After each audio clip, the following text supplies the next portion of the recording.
नमस्कार, मैं ऋषु कुमार आप सभी का शिक्षा श्री के डेली जीके क्लास में स्वागत करता हूं। पिछले सेशन में हमने आपसे प्रश्न पूछा था कि भारत में राष्ट्रीय बालिका दिवस किस तारीख को मनाया जाता है। On which date the national girl child day is celebrated in India. Options थे 21 अप्रैल, 27 मार्च, 8 मई या फिर 24 जनवरी। इसका जो सही उत्तर होगा वो डी 24 जनवरी। भारत में राष्ट्रीय बालिका दिवस 24 जनवरी को मनाया जाता है। ये समाज में लड़कियों की स्थिति को प्रोत्साहित करने, देश में लड़कियों को अधिक समर्थन और नए अवसर प्रदान करने, विभिन्न प्रकार के सामाजिक भेदभाव और शोषण को दूर करने के लिए मनाया जाता है। और इसका ये भी मकसद है कि लड़कियों और उन्हें ये जानने के लिए कि उनके पास अच्छी शिक्षा, पोषण और स्वास्थ्य देखभाल के समान अधिकार हैं या नहीं, इसलिए भी मनाया जाता है। अब बढ़ते हैं आज के प्रश्नों की तरफ। पहला प्रश्न है, कौन सा संवैधानिक अनुच्छेद सर्वोच्च न्यायालय द्वारा घोषित कानून को सभी अदालतों पर बाध्यकारी मानता है। Which constitutional article defines law declared by Supreme Court to be binding on all courts. Options हैं आर्टिकल 141 यानी कि अनुच्छेद 141, अनुच्छेद 142, अनुच्छेद 152 या फिर अनुच्छेद 144। इसका सही उत्तर होगा ए आर्टिकल 141 अनुच्छेद 141। आर्टिकल 141 ये प्रदान करता है कि सुप्रीम कोर्ट द्वारा घोषित कानून भारत के क्षेत्र के भीतर सभी न्यायालयों यानी कि कोर्ट्स के लिए बाध्यकारी होगा। अगला क्वेश्चन है, निम्नलिखित में से किस संवैधानिक अनुच्छेद के तहत सिविल और न्यायिक प्राधिकरणों को सर्वोच्च न्यायालय की सहायता में कार्य करना होता है। Under which constitutional article civil and judicial authorities are to act in aid of the supreme court. Options हैं आर्टिकल 146, आर्टिकल 245, आर्टिकल 144 या फिर आर्टिकल 248।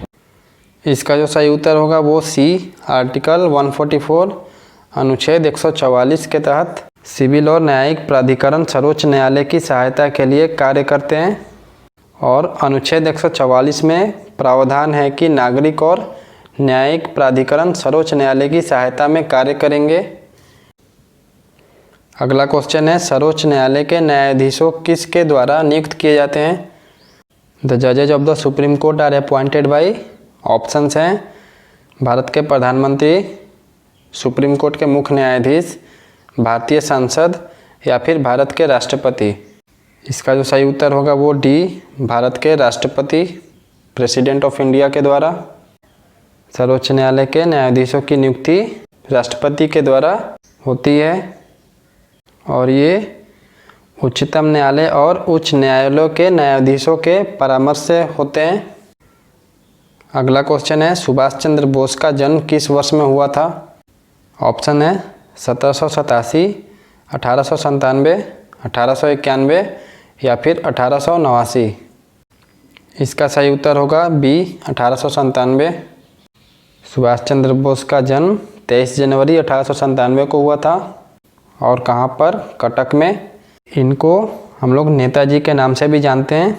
भारत के स्वतंत्रता संग्राम के अग्रणी तथा सबसे बड़े नेता थे ये। और सेकेंड वर्ल्ड वार यानी कि द्वितीय विश्व युद्ध के दौरान अंग्रेज़ों के खिलाफ लड़ने के लिए उन्होंने जापान के सहयोग से आज़ाद हिंद फौज का गठन भी किया था। उनके द्वारा दिए गए कुछ स्लोगन्स जो कि एग्जाम्स में पूछे जाते हैं, जय हिंद, जो कि बाद में भारत का राष्ट्रीय नारा बन गया। और एक स्लोगन क्या है, तुम मुझे खून दो मैं तुम्हें आज़ादी दूंगा। ये सारे स्लोगन्स एग्जाम्स में पूछे जाते हैं, किनके द्वारा दिए गए थे। नेक्स्ट क्वेश्चन है, गेटवे ऑफ इंडिया का निर्माण किसने किया था। Who built gateway of India. Options है गुरु रामदास, महाराणा प्रताप सिंह, रविंद्रनाथ टैगोर या फिर ब्रिटिश गवर्नमेंट। इसका सही उत्तर होगा डी ब्रिटिश गवर्नमेंट।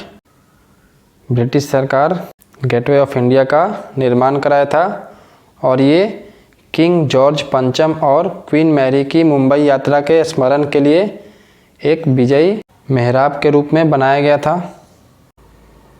अगला क्वेश्चन है, महात्मा गांधी का जन्म किस वर्ष में हुआ था? ऑप्शंस हैं 1862, 1869, 1889 या फिर 1857। इसका जो सही उत्तर होगा वो बी 1869, 1869 में। महात्मा गांधी भारत एवं भारतीय स्वतंत्रता आंदोलन के एक प्रमुख राजनैतिक एवं आध्यात्मिक नेता थे। वे सत्याग्रह, सविनय अवज्ञा के माध्यम से अत्याचार के प्रतिकार के अग्रणी नेता थे और उनकी इसी अवधारणा की नींव संपूर्ण अहिंसा के सिद्धांत पर रखी गई थी, जिसने भारत को आज़ादी दिलाकर पूरी दुनिया में जनता के नागरिक अधिकारों एवं स्वतंत्रता के प्रति आंदोलन के लिए प्रेरित किया। अगला क्वेश्चन है, नेपाली भाषा किस लिपि में लिखी जाती है? ऑप्शन है तिरुत्ता, उच्चैन, देवनागरी या इनमें से कोई नहीं। इसका सही उत्तर होगा सी देवनागरी। अगला क्वेश्चन है, स्वेज नहर के दक्षिणी सिरे पर कौन सा बंदरगाह स्थित है? Which port is situated on the southern tip of the Suez Canal? Options हैं Port Suez, Port Said, Ismailia या फिर पोर्ट इब्राहिम। इसका सही उत्तर होगा ए पोर्ट स्वेज।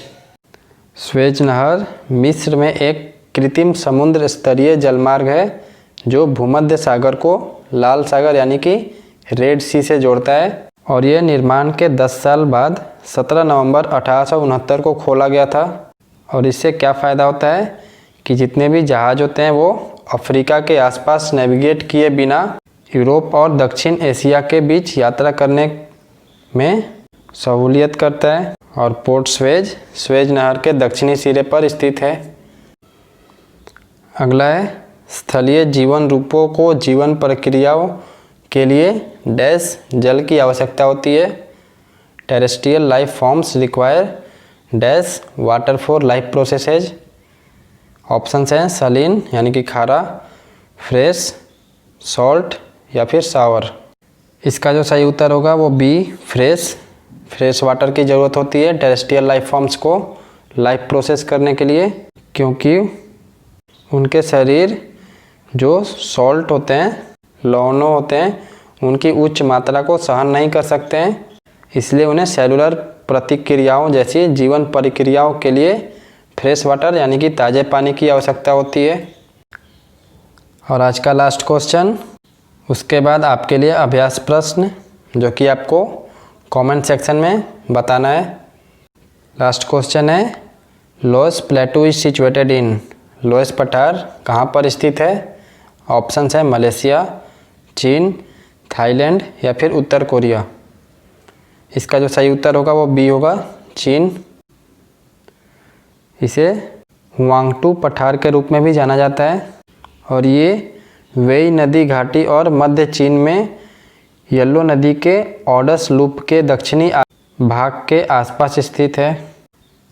अब बढ़ते हैं अभ्यास प्रश्न की ओर जो कि आपको कमेंट सेक्शन में करना है। क्वेश्चन है, भारतीय सेना दिवस किस तारीख को मनाया जाता है? On which date the Indian army day is celebrated? Options हैं 15 जनवरी, 21 फरवरी, 21 जनवरी या फिर 15 मार्च। आप इसका उत्तर हमें कमेंट सेक्शन में ज़रूर दीजिएगा। इसका उत्तर हम आपको अगले सेशन में बताएंगे। पीडीएफ के लिए टेलीग्राम चैनल से जुड़ जाएं और ज़्यादा से ज़्यादा लाइक और शेयर कर दें। धन्यवाद। जय हिंद, जय भारत।